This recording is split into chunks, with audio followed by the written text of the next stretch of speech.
Welcome, everybody. Thank you so much for joining this session, PyCon Panel Talk, How to Submit a CFP to PyCon. We are so excited that you could join us. We will now introduce our amazing panelists. So first, we have Lorena and Mesa. They are data engineers at GitHub and chair of board of directors at the Python Software Foundations. And Mariatta is a senior developer relations engineer at Google and also Python core developer. And next we have Archana Vaidheeswaran. She's an AI engineer at Continental Automotive and a senior leadership fellow at WWCode. And last we have Jessica Forde, who's a machine learning research at Brown University and a product writer distinguished contributor. So now we're going to start with the first question for all of our panelists. Can you please share a little bit about yourself and your experience with PyCon, either attending or speaking? And maybe Lorena can start. Sure. So I am happy to talk about my experience with PyCon. So one of the things you may have heard is like, what is this Python Software Foundation? Which that's a really great question. So Marietta can speak to core Python development, which is separate from what the foundation does, but actually PyCon is the event that we run. And we hold the trademark for Python. We have the trademark for PyCon. So if anyone in the world wants to go like run their own PyCon, you might see like, I'm wearing PyCon Africa shirt. There's like a PyCon Italy that like last maybe a week ago, maybe 2 weeks ago, Marietta, I don't remember these dates, but there was PyCon Thailand, which was also APAC. So the name PyCon is actually something that because of the brand and awesomeness of PyCon, which many people may think of as PyCon US, but it's actually just PyCon, is like this big event that happens every year, and every 2 years, normally when it's not the pandemic, we change locations. So this upcoming year will be in Salt Lake City, and we're going to be still doing some type of blended model, which will be great. But I started getting involved with PyCon both as a individual wanting to learn more about the Python community, and PyCon's a really great place to do it. We have the job fair, we have posters, we have the core conference, we have PyLadies events, we have this cool program called the Hatchery, which is one example. It's kind of like, it's not yet full-fledged to be a conference. So PyCon Charla, so if you want to do a charla en español, so we have that. But really, there's the core language summit for folks who are core developers. It's like many places in one. So I got involved in 2016 by first attending. Then I ran for board of directors and had to get involved with being a volunteer because I think PyCon's super cool. And actually the proceeds of PyCon help fund our global grants program, of which Women Who Code has been a partner in receiving some of those funds. So that's kind of the bureaucratic background of PyCon. I'm very happy to get into it. I've been a program chair, I've been a speaker. I do a lot of weird, all of the hats at PyCon, but I'll pause there and pass it over to someone else. Thank you, Lorena. Maybe Marietta can go next. Sure. Yeah, my name is Marietta, and I've attended PyCon since 2015 in Montreal. And when I first attended, and it was due to financial aid I received from the PyLadies group, and that's what allowed me to attend the conference. And when I attend the conference, I was inspired. I actually saw a lot of female speakers, presenters. And during that time, and I was like, this is so cool. Maybe I could do this. So the next year I tried to submit a talk. I didn't get in. However, starting 2017 until this year, like so 5 years in a row, I've been speaking at PyCon. I gave talks, I gave tutorials. So I figured out how to give a talk at PyCon. So I'm so excited that I get to share this because I really would love to see more speakers, more diverse speakers, new speakers. I think we need to hear from new voices. Yeah, so I'm really glad for these sessions. And I hope lots of you who are here today will end up submit a talk, and I hope I get to see you on stage. Thank you. Maybe Archana can go next. Yeah, hi everyone. I'm so sort of privileged and glad to be part of such an amazing panel here today. I'm Archana. I'm based out of Singapore, and I've been just adding on to what Lorena and Marietta said.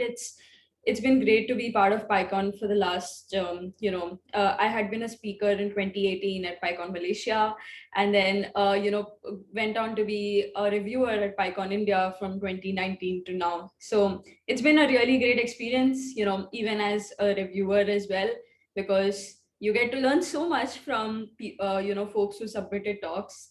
And I'm always glad to come across talks from diverse speakers.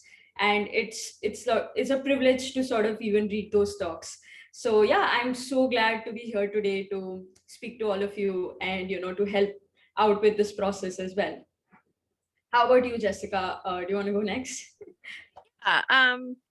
I also have spoken at PyCon. I think I spoke at the one in Portland, Oregon. I believe that's the one I spoke at. In, I don't remember which year that was, what, 2017, 2018? I can't recall which year that was. But yeah, I've had lots of great experiences with the PyCon community. I've also attended PyCons in in regional PyCon. So I've been to PyCaribbean in the Dominican Republic. That was really great. I've also been very involved in like the PyData community. So lots of those sorts of events as well. And, I definitely want to agree with what everybody else has said, in that, a lot of these events, like, you get better at speaking every time, and you just meet so many people that you want to apply again, so that you can, see all your friends and have a wonderful time in someplace very new and interesting. So yeah, it's been really great. And Jessica, can you develop a bit more on why people should consider submitting to PyCon? Yeah, I think, as was mentioned earlier, I really do think that we do need new speakers, and we definitely love hearing new perspectives. I at least do. Like for me, like as a attendee, I'm always interested in getting someone else's perspective on something, maybe something I'm familiar with, or something I totally have never heard anything about. So for me, like, speaking is a really great way of, being able to participate in the community, because then you have a plan of like what you're going to do at the event. Like, oh, I'm planning on giving this talk, and, you get to meet other people who are speaking that way. You get to also meet some of the organizers. And I find it's at least for me, an easier way to get connected to the community, because you have a very specific role at the conference. Sometimes when you're attending on your own, it's like useful, but maybe you have to go meet people on your own, and you're like, oh, I don't know how I fit in. But, if you're speaking, you have a very distinct role. And I don't know, I find it really enriches the experience in a lot of ways. Thank you. That was very interesting, actually. You wrote of being a speaker and to like being able to have a role that really speak to me, actually. Maybe somebody else can chime in on why people should consider attending. Sure. Yeah, I'll add on to that. So thank you for that, Jessica. I think like Python is a really versatile language. I mean, I've been working as an engineer for 3 years now, and I learned something new about Python every now and then, because it's such a versatile language. So, like one of the things about being part of PyCon is that you do not need to be an expert in the field. You can be just someone who is learning Python, and you can be someone who's a first-time speaker.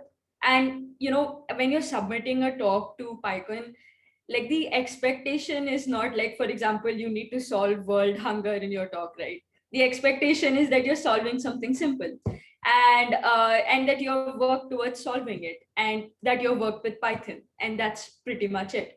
So yeah, those are some of the reasons that you can apply to PyCon. What about others? What do you guys think?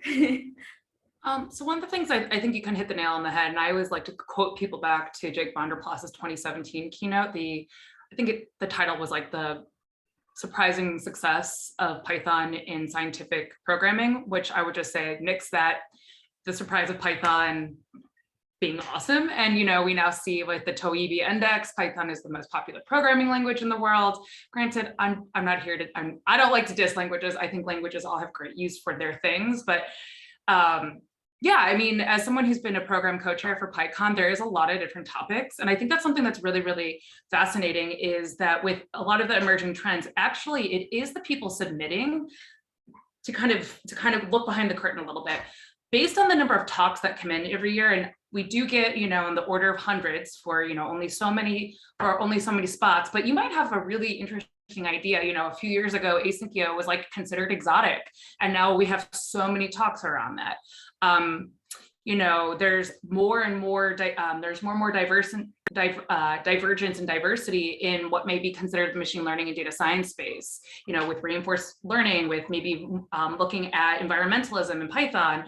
There's the kind of trends of like what's happening today now that actually helps dictate what the categories will be. So if you have something that you feel is a little like, I wonder if it has a home in PyCon, I would say, go for it. You might be able to think of telling that story two different ways.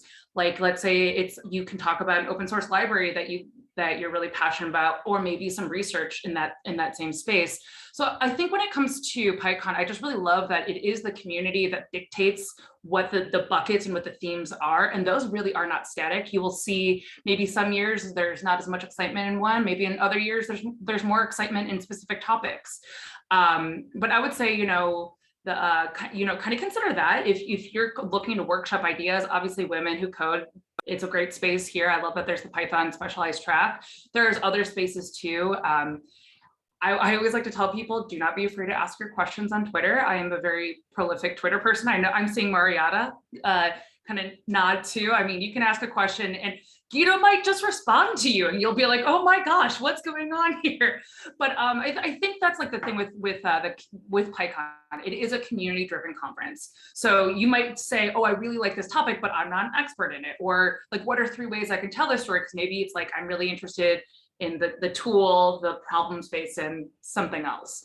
I always kind of encourage people to not be so scared on saying, this topic isn't going to fit, because if anything that we've seen, that Python has a lot of applications and has a lot of use with a lot of problem spaces. It's a really cool community, I think, as a result of that. So beyond just the fact that I think it's a place for many happy homes, also the programs team, we are there to help answer questions. So while you go through that process, there's a lot of really good documentation and blog posts, which I'm sure that a few of us can probably share here in the links, about thinking about how to write your CFP. But all that to be said, they're 25-minute talks. Maybe you get the 40-minute talk, but you want to opt, that's if you choose to opt in for a longer talk. So if you think about it as 25 minutes, that means it's about 20 minutes of talking. Because you're never really going to know what's going to happen in those 5 minutes, and you just want to have that little buffer. So I always like to challenge people, if you have something that you're really jazzed about and you think you can talk about it for 20 minutes, you've got the start of a talk. So PyCon community conference, a lot of different topics, a lot of different spaces, a lot of good community support to help you along the way. And there's a lot of people who've written about kind of what that process looks like. So I just kind of say, what's the worst that happens? Maybe you don't get it 1 year. I think I applied 1 year, and then I got it the next year on a really random talk about telenovelas and neural networks. And I actually did that talk first at a regional conference, which is also another way to kind of think about it. But it was a really strange talk where I just started getting into my weird passion about telenovelas. So, any topic works. I'll pause there though. I don't want to hog too much space from everyone. I'll just add that, in the terms of, why you should give a talk to PyCon, it's just a great opportunity for yourself to show off your knowledge, your skills, your expertise to other people. You're looking to advance your career, being able to give a talk presentation, being able to influence the audience are all useful skills you will need as you advance in your career. And this is just a great place to give you opportunity to practice those skills and to show off that you can do it. So there's lots of reasons for giving a talk at conference. So yeah, please do give a talk. Thank you. Yeah, thank you so much for all your responses. And the next question is, how experienced should people be to submit a talk proposal? Jessica. Yeah, I Yeah. can jump in. I personally actually think that like beginners often give very interesting talks because they come at it from a very fresh angle. And I think it's important to keep in mind, oftentimes people come to a talk because they don't know about a topic. So to me, I actually think like a really interesting talk proposal, in my opinion, is like, I've learned enough about some, like software problem or technology or something, just like some sort of thing. I've learned enough about it to be slightly dangerous.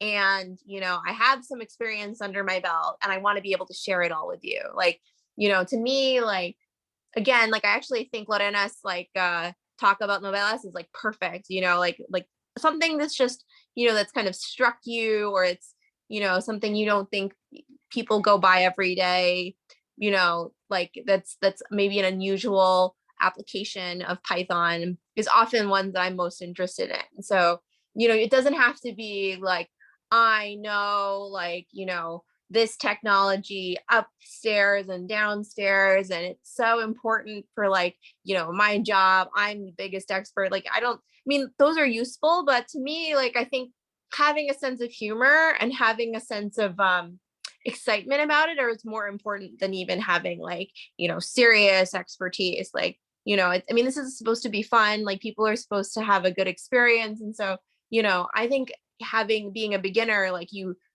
bring a certain generosity to your talk that I think is also really useful. Yeah. One of my favorite things I saw that bubbled up into a talk. So Trey Hunter, who's based out of San Diego, I should say is someone who like gets hired to train people how to use Python. But I like, again, because I spend too much time on Twitter. But there was, I think the hashtag was like Python oddities.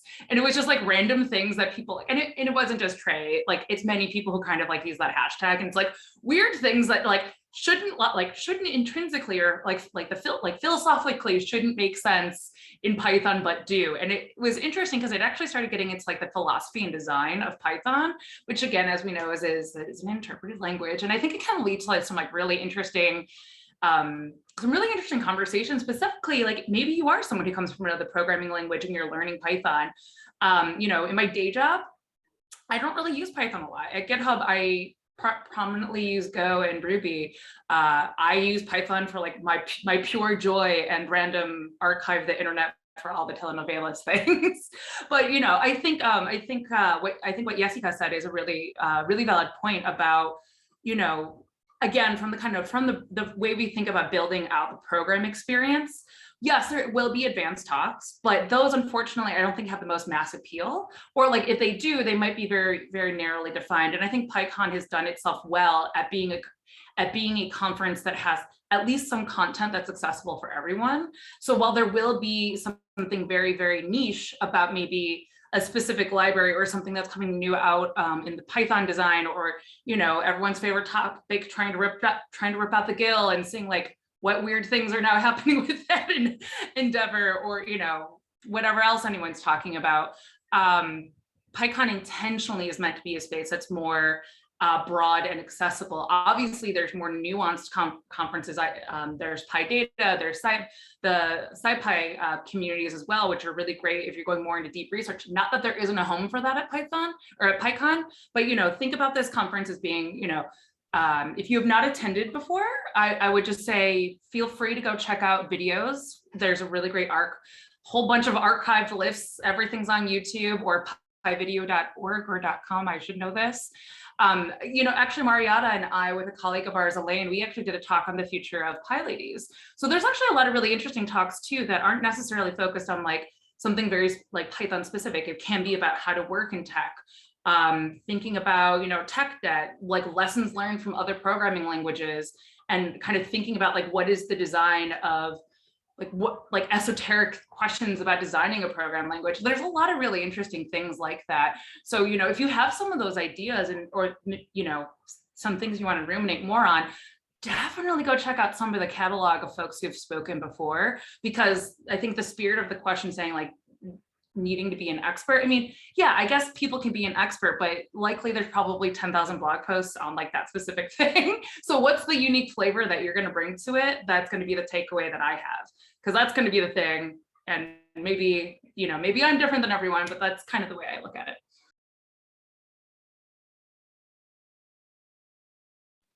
Archana, was there anything you wanted to add on?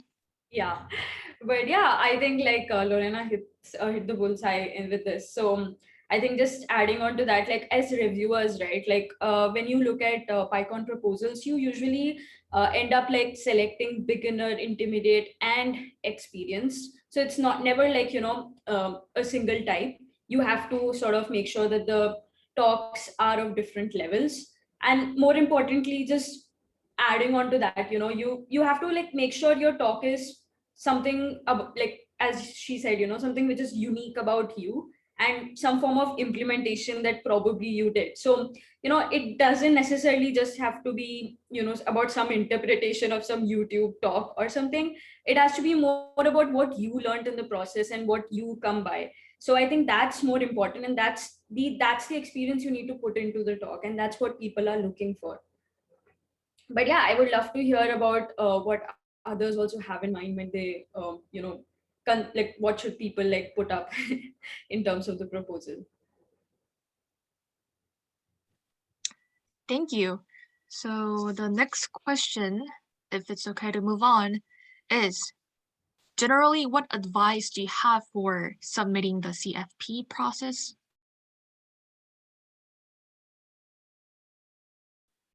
Mariatta, do you want to start? Sure. For me personally, I kind of developed a framework for like a template of what I will include in the proposals. Usually I would always incorporate things like, well, this is because I studied a little bit of journalism in the past. So like who is this talk for? What am I talking about? When is this topic relevant? When is it not? Like when is this useful or not? And how do you do the things I'm going to teach you?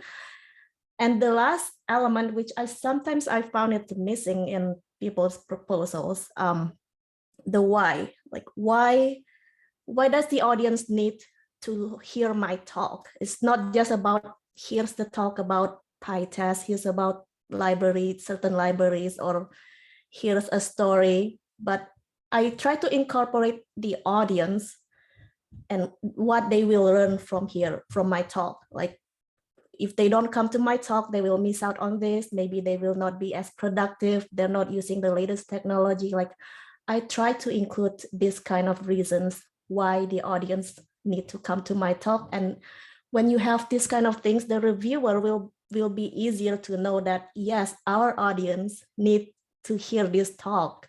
So that's one of the advice I have for people to submit talks, like have the who, what, when, why, how. The other thing is at PyCon US, I think you will be asked to come up with an outline. So not just the description, a paragraph of what you will talk about, but you need to include an outline of your talks, some kind of time estimation, like, and to be honest, it doesn't have to be exact. Like the time estimation is really for the reviewers to understand that where is the focus of your talk? Are you going to focusing on, you know, a certain part? Are you just going to give a brief introduction and then you'll focus on the technical details? So don't worry about being like, okay, this is only 1 minute or 2 minutes, but at least 5 minutes, and have that kind of time breakdown. It will be important. Yeah, maybe others have other advice.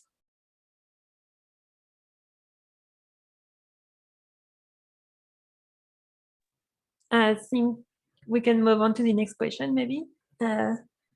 So to go back a bit to the experience, like, is PyCon only for experienced people? Which kind of talk or topic would be good for the PyCon CFP, and how do you pick a topic? Maybe Lorena can chime in. I will say the way I've started is I like to read white papers and then see if I can come up with like some type of toy project relevant to something I want to learn. Like that's been things I do. I've actually started moving more into more community focused talks in recent years, just because that's been a lot of where my headspace has been. But whenever I'm talking with someone like, I don't know, I suggest people go check out, like, I love Papers We Love. I think that setup is really interesting.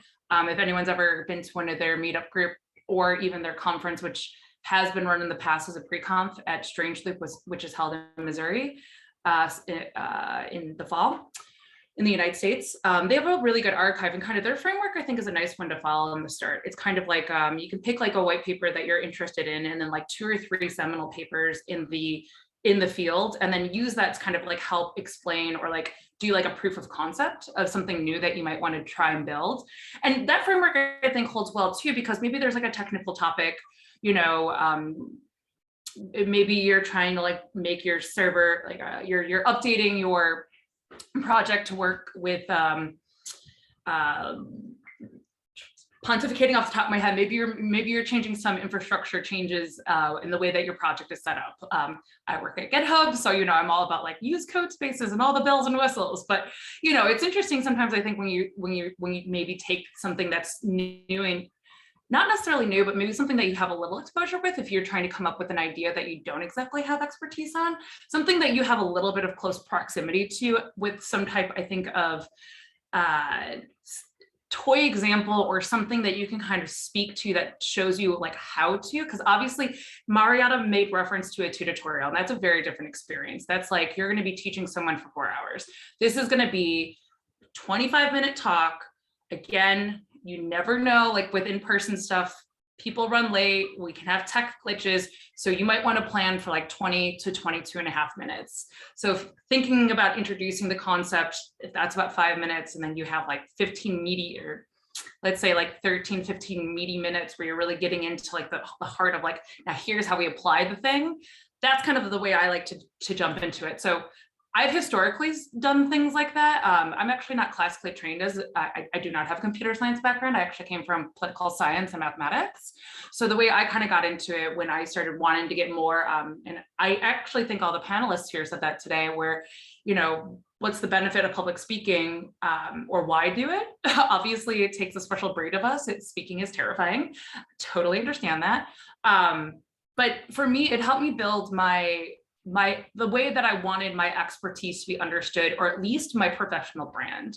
So when I wanted to move more squarely into doing working in ML, but more on like the infrastructure and ops side, because I like being more of the generals, and I don't really identify necessarily as a data scientist. For me, it was kind of demonstrating that I can pick up and learn and go and do. So I could actually fall back on those talks that I've given and be like, okay, cool. I may not have like the whatever experience you need over here, but here's things that I've been tinkering with, I've been building on, and I've been exploring. So I suggest things like that. Of course, not everyone will read white papers.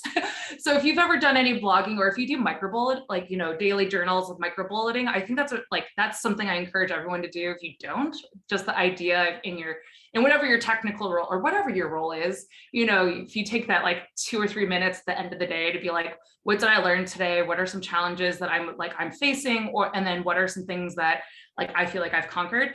Those can become a great place for you to brainstorm. And then when you are like, oh, you know what, I think I want to try my hand at a talk, you've already done all that work, and you can go back to that. And then if you're really organized, and if you tag it, I like to use notational velocity. So I just like tag all my stuff with like, today I broke Docker, today the internet hated me. I'm being a little farcical, but you know, if you're playing with specific things, that also can help you think a little bit about what you may want to do. So it's not exactly like a specific topic I'm feeding you, as much as it is, you know, think about there are obviously topics that probably speak to you.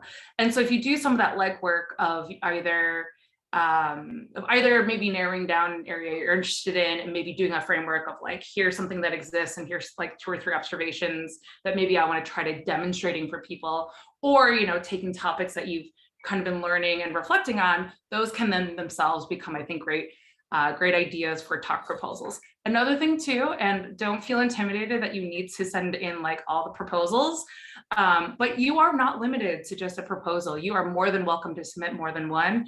And I already alluded to this, but Marietta and we spoke with a third person. We decided we actually did a trial. We did it the first time at Pi Cascades, where Marietta is like a co-chair, and we took the tech person, Elaine. So like we stole the video person to be on stage with us.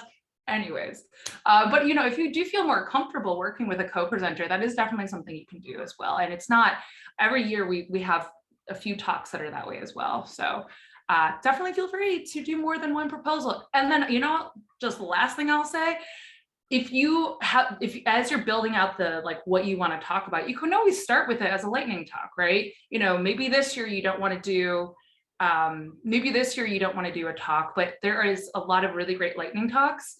And I've then seen people go on from a lightning talk and build that out into a larger talk. So lots of observations from me. Anyone else have other thoughts? Yeah, you added so many things already.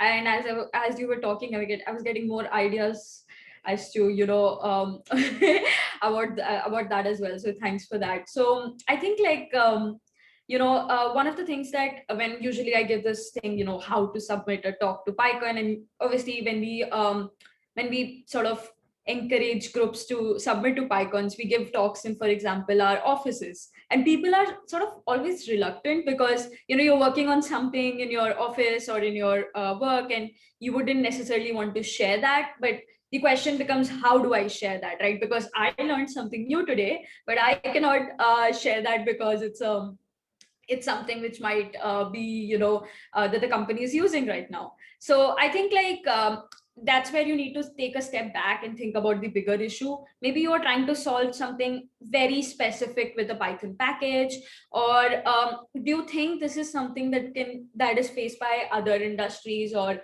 other corporates as well? If that's the case, can I, you know, make this talk quite generalized? Can I go behind a bigger problem? So those are the questions you can ask yourself while submitting to PyCon.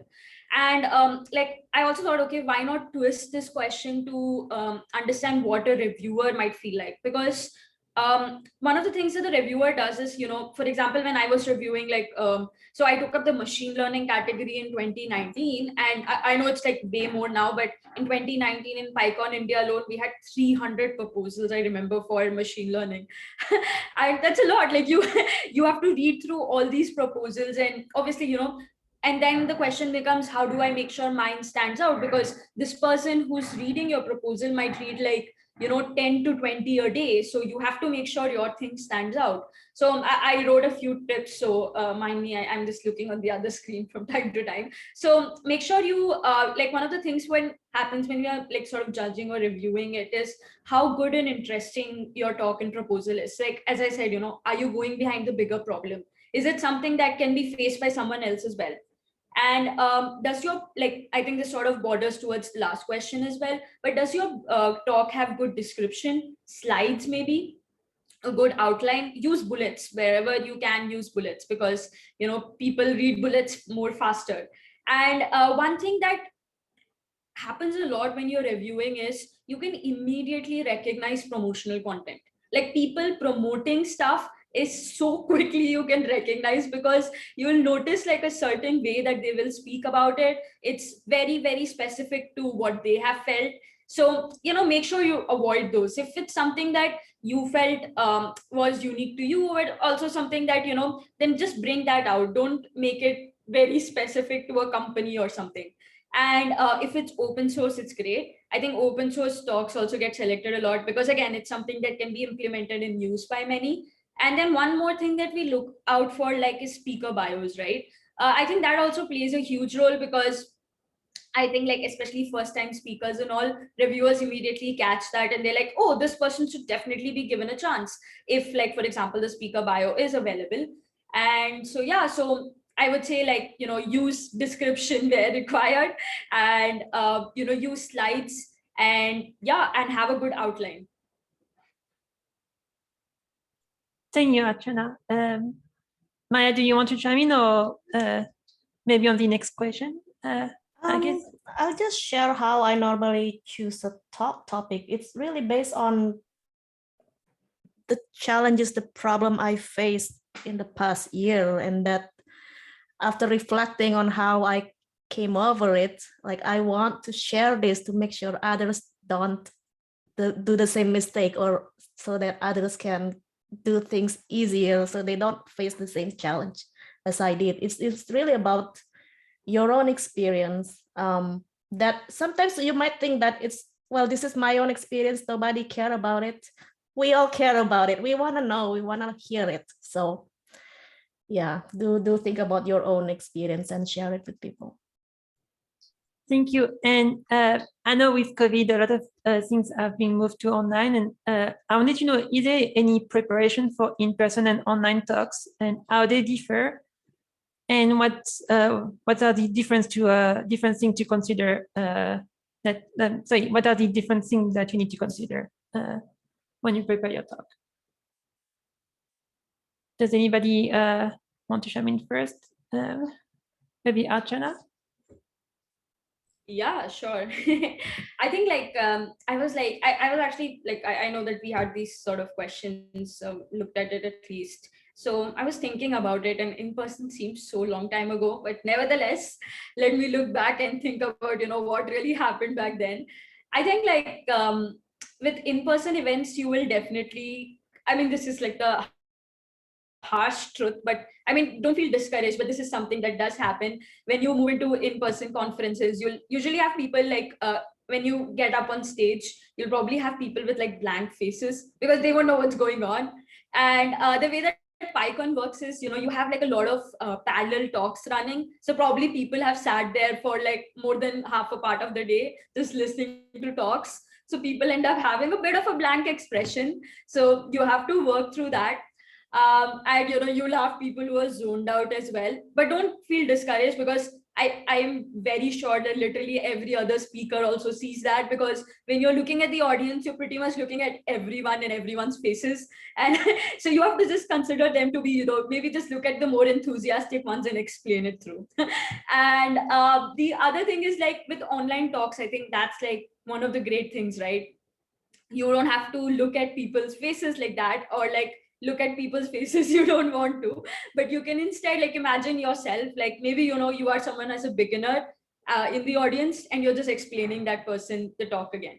So yeah, I think that really helps with confidence. So I would say that, you know, really consider this, like, you know, take advantage of when things are online still, and try and submit talks, especially if you're a beginner and a first time speaker. And one thing that we did with PyCon India was we really like encourage speakers from diverse backgrounds. So and one way where in which we did that is reach out to other, you know, organizations like WWCode and also like PyLadies. So just reach out to them and try out your talk. There's no harm in figuring out how the talk is perceived. So, you know, try it out. And I think WWCode Python is always open to having talks, and so are a few PyLadies networks as well. So yeah, do try it out, and I would love to hear what other folks also feel about online versus in person. I bet like you, the other folks on the panel have done it way more. Yeah, thanks for sharing that. I'll say though, if you feel nervous about the audience, the live audience, you don't have to face them. You just have to have one friend, ask one friend to sit front row in front of you, and just look at your friend, talk to them. Like that's the only person who you need to care about, just to don't feel afraid, right? For me, you know, if you ask me to come to your talk, I will come to your talk. I will sit front row. I will nod and smile at everything you say, just to make sure you will feel confident. And it helped. I really did ask friends to come with me in my first ever PyCon talk, and it helped a lot. I do feel it was really scary when I give talk at PyCon the first time. There was a time that I cried before going on stage, wipe my tears, and then I went on stage. Like, it's true. But it's normal. It's okay. You should still give a talk. And if you like me, I go get ice cream after I give a talk. With virtual events though, the difference is that sometimes you get to give it live. Sometimes you have to record it ahead of time. So that's the only difference, but the actual talk presentation is the same. It did took me a while to get used to the virtual format though. Like, there was a time I have to re-record my talk, the same talk, like 3 times, whereas in live talk you only have one chance. So it's kind of different. So I think you do have to practice. They are kind of different, but again, the actual talk, the actual presentation will be the same wherever you're giving it. One thing I did want to point out for virtual, PyCon does offer a modest ability to help with tech, depending on if you need like lighting, if you need, you know, a microphone. It's obviously contingent on how much requests are inbound, but that is something that we do try to make sure we offer. So if you're in a situation where you need that, let me know. And I've actually like been meaning to write this for a while, so I should probably just put it on my website, but just like what I recommend as like a speaker's kit for remote speaking. And honestly, it's been kind of fun getting into like, you know, OSI and playing with my camera setup. My DSLR now is only used for all the silly things, but definitely I think what Mariatta said though about practicing is really good. And most conferences likely will now have the option, if it is a remote, to say, hey, I want to maybe record mine. So always feel free to ask. I know obviously with PyCon it's kind of a blended, but you know, if you're looking at like regional PyCons, there's obviously variants across the country, across any given country and across the world. So just remember that you've also had some agency in that as well. Yeah, my last thought on that. Awesome. And we have a final question, which is, if you get accepted, what should you expect? And also, if you don't get accepted, do you have any advice or recommendations for what to do next?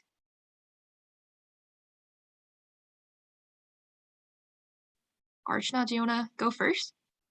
Yeah, absolutely. I think like, you know, I'll first address the second part. And I also have like a follow-up question to my fellow panelists, because yesterday as I was thinking about the question, I realized I had a few other questions in mind as well.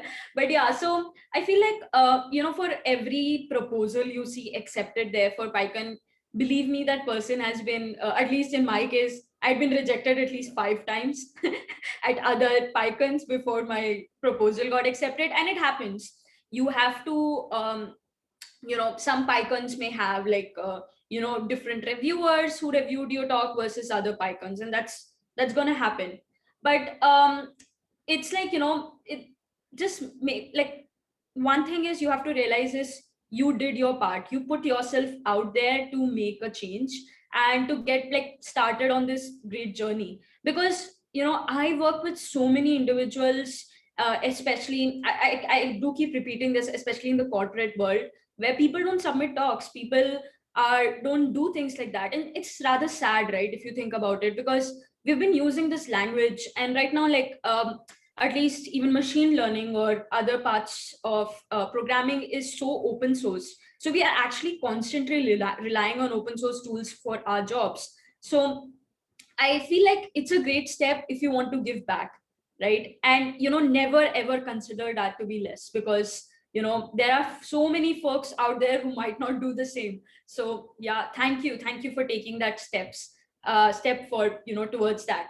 But I think like, one thing that which brings me to the next question I sort of had was, you know, as a reviewer, I realized like, when we review talks, like for example, if you're reviewing 300 proposals, we are, you know, we have like maybe 5 to 6 reviewers on board, or more than that, like at least like 10 maybe at the max. But yeah, 5 to 6 active reviewers who are going through 300 proposals. And, you know, as Lorena rightly said, like machine learning has so many different, you know, sectors now, like reinforcement learning, you have deep learning, you have natural language processing, you have so many different. I work with TinyML. So the moment you look at machine learning talks, like for example, I don't know much about reinforcement learning, but I might know about deep learning and a bit of NLP.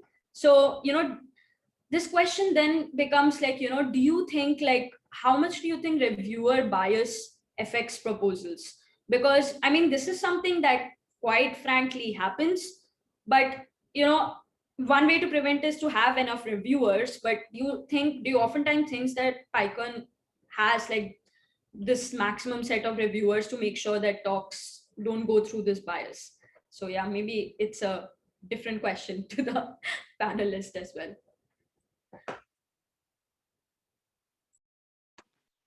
Thank you. And I think it's time to move on to the audience Q&A. So we have a question. How much in-depth Python talk is typically presented at PyCon?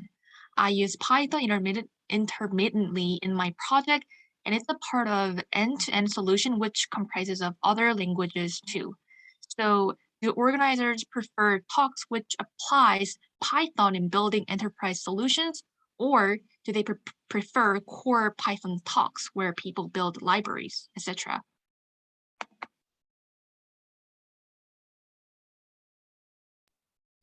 I will say, I think there's obviously, I think everyone's kind of touched on it, but open source and Python is an open source programming language. And I threw in the channel that I really would love to hear more security talks.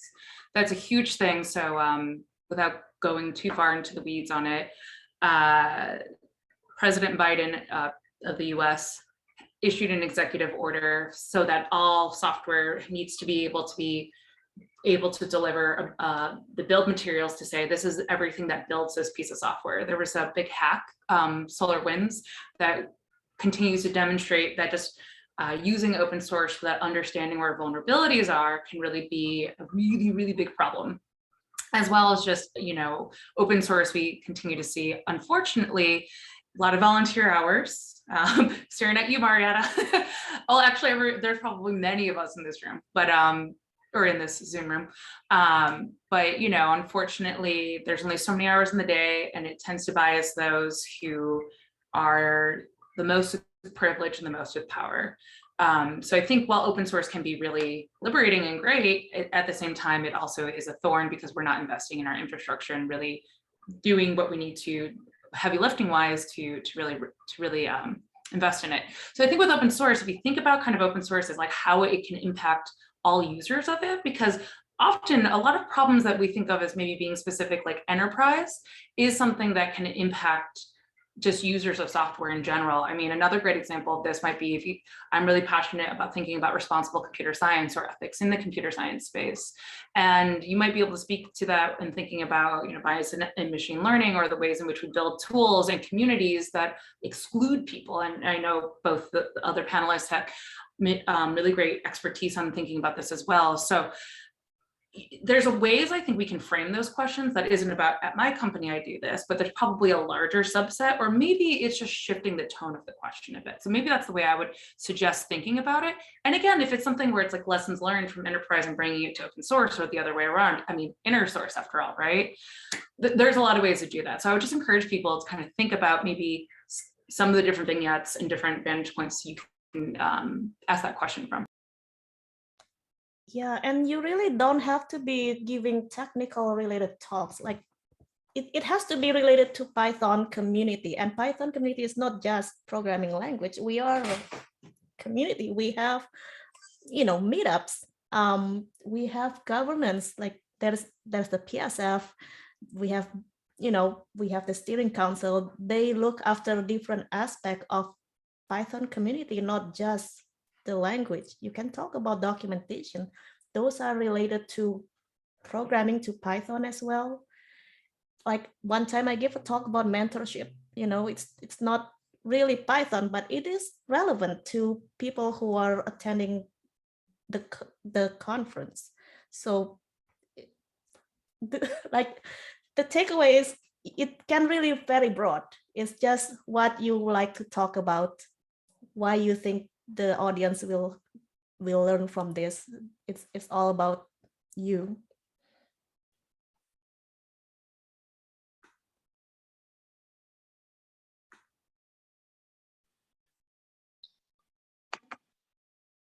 Thank you. And we do have a couple minutes for each panelist to give a brief closing thought. So if anyone wants to go. Okay, I'll go first if possible. Oh, yeah. Okay. Okay. So I think if you're listening to this talk or are part of like today's audience, I think like you've already taken the first leap into being a part of PyCon. So I want to congratulate you for doing that, and also want to say that don't worry, you might face rejections on the way, but it's a great step. So really want to do a big like applaud to everyone who is like doing this. So yeah, thank you, and thank you to all the panelists for being here and also speaking about this. Yeah, I think I like to say that even if you got rejected, it's okay. Doesn't mean it's bad. It's just mean there's not enough talk slots. Maybe another conference will accept your talk. Just submit it to lots of different conferences. Don't think that nobody will want to hear it. Somebody will want to hear it. It's just about where you submit it. Personally, I'll be happy to help people with reviewing their proposals. I have done this before. I have mentored for PyCon US last year, although I think only 2 people that I helped mentor got accepted. But I love to help. Just send me a message. If you are a member of PyLadies or Women Who Code, I would like to help you if with your proposals.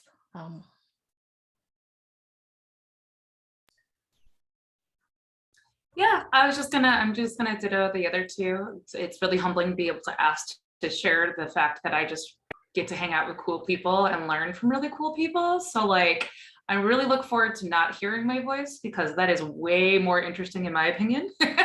So I'm in the Women Who Code Slack, I'm in the PyLadies Slack, where you can reach me on many corners of the internet, or Lorena at python.org. And on that last note, I will just again say, I was an engineer, like even less by title, for a year when I first started public speaking in conferences. And yeah, it is really mortifying, but it's also taught me a lot. And I've met a lot of really great friends along the way. The first person that opened the door for me at PyCon, it was the second year in Montreal, Carol Willing, who like has since become a great mentor. And I think all the panelists here demonstrate that not only Women Who Code and Women Who Code Python, but just I think the Python space is so loving. So just ask questions. The worst that happens is you don't ask your question, and then you don't get to do that really cool thing you want to try. And then who wins? No one wins. I want to see you all do this cool thing, and let's burn the status quo down. I'm done with that.